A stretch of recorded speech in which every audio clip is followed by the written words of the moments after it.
ఎన్టీఆర్ దేవర కోసం రంగంలోకి దిగాడు. ఆల్రెడీ రిలీజ్ అయ్యి 770 కోట్ల వసూలు రాబట్టింది ఈ సినిమా. థియేటర్స్ని షేక్ చేశాకే ఓటీటీలోకి దూసుకెళ్ళి రికార్డులు క్రియేట్ చేసింది దేవర మూవీ. అలాంటి సినిమాను కొత్తగా ఎన్టీఆర్ ప్రమోట్ చేస్తున్నాడు. అందుకోసం తనే రంగంలోకి దిగాడు. జపాన్లో ఈ సినిమా రిలీజ్ డేట్ దగ్గర పడుతూ ఉండడంతో అక్కడ తన ఫ్యాన్స్ కోసం సర్ప్రైజ్ చేశాడు మ్యాన్ ఆఫ్ మాసెస్. బేసిక్గా ఇండియాలో ట్రెండ్ సెట్ చేసిన సినిమాలైనా, ఎంత పెద్ద బడ్జెట్ సినిమాలైనా ఇక్కడ రిలీజ్ అయినప్పుడే జపాన్, చైనాలో విడుదలవ్వడానికి కుదరదు. మన భాషలో అయితే అక్కడ ఎప్పుడైనా రిలీజ్ చేయొచ్చు, కానీ జపనీస్, చైనీస్ భాషల్లో సినిమాలు రిలీజ్ చేయడానికి టైం పడుతుంది. అందుకే లాస్ట్ ఇయర్ వచ్చి వండర్ చేసిన దేవర ఇప్పుడు జపాన్లో రిలీజ్ కాబోతోంది. అయితే అక్కడ దేవర కేవలం రిలీజ్ అవ్వడమే కాదు, రికార్డు బద్దలు కొట్టాలి. అది ఎన్టీఆర్కి చాలా అవసరం. దాని మీదే తన 2 సినిమాల భవిష్యత్ ఆధారపడింది. ఇంతకీ దేవర జపాన్ రిలీజ్ అంతగా ఎన్టీఆర్కి ఎందుకు అవసరంగా మారింది? అక్కడి రిజల్ట్తో తన ఫ్యూచర్ ఎలా ఎఫెక్ట్ కాబోతోంది? Take a look.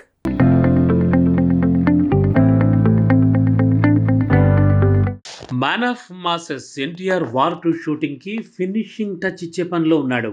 క్లైమాక్స్ సహా హృతిక్ రోషన్తో ప్లాన్ చేసిన డ్యాన్స్ నెంబర్ని పూర్తి చేసే ప్రాసెస్లో డ్రాగన్ షూటింగ్ని పక్కన పెట్టేశాడు. తను ఎంత హెక్టిక్ వర్క్తో బిజీ అయితే ప్రశాంత్ నీల్తో చేస్తున్న డ్రాగన్ షూటింగ్కి వెళ్లకుండా వార్ 2 షూటింగ్ని పూర్తి చేసే పనిలో ఉంటాడు. ఎన్టీఆర్ లేకుండానే తను లేని సీన్లతో షూట్ చేస్తున్నాడు ప్రశాంత్ నీల్. ఇలాంటి టైంలో సడన్గా ఎన్టీఆర్ దేవర ప్రమోషన్ కోసం ముందుకొస్తే ఎలా ఉంటుంది? ఆల్రెడీ వరల్డ్ వైడ్గా థియేటర్స్లో 670 కోట్లు రాబట్టిన సినిమా, అలానే ఓటీటీలో కూడా రికార్డులు క్రియేట్ చేసిన మూవీ. అలాంటి సినిమాకు మళ్ళీ ఎన్టీఆర్ ప్రమోట్ చేయడం వెనుక చాలా పెద్ద కథే ఉంది. అంతకంటే పెద్దగా తన అవసరం అంతగానే ఉంది.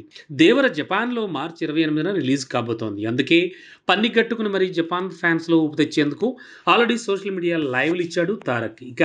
ఇక జపాన్కు మార్చి 22న వెళ్ళి 28 వరకు, అంటే వారం రోజులు అక్కడే ఉండబోతున్నాడు. అక్కడ 8 నగరాల్లో ఫ్యాన్స్తో కలిసి థియేటర్స్లో సినిమా చూడబోతున్నాడు. ఆల్రెడీ తనకి జపాన్లో ఫ్యాన్స్ ఏం కొత్త కాదు. యమదొంగ టైం పీరియడ్ నుంచి తనకి జపాన్లో మెల్లిగా ఫ్యాన్ ఫాలోయింగ్ పెరుగుతూ వచ్చింది. RRR దేవర్తో ఆ ఫాలోయింగ్ మరింత పెరిగింది. అయితే ఇండియా, ఓవర్సీస్తో పోలిస్తే జపాన్ మార్కెట్ పెద్దదేం కాదు. అయినా అక్కడి మార్కెట్ తనకి చాలా క్రూషియల్గా మారింది.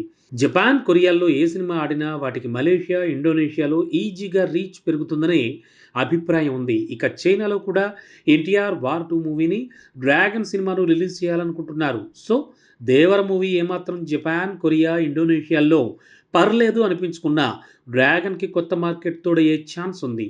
సో పాన్ ఏషియాలో మార్కెట్ పెరగాలన్నా, తన సినిమాలకు అదనపు వసూళ్ల ప్రవాహం కావాలన్నా జపాన్, కొరియా, ఇండోనేషియా మార్కెట్లో దేవర దూసుకెళ్లడం ముఖ్యం.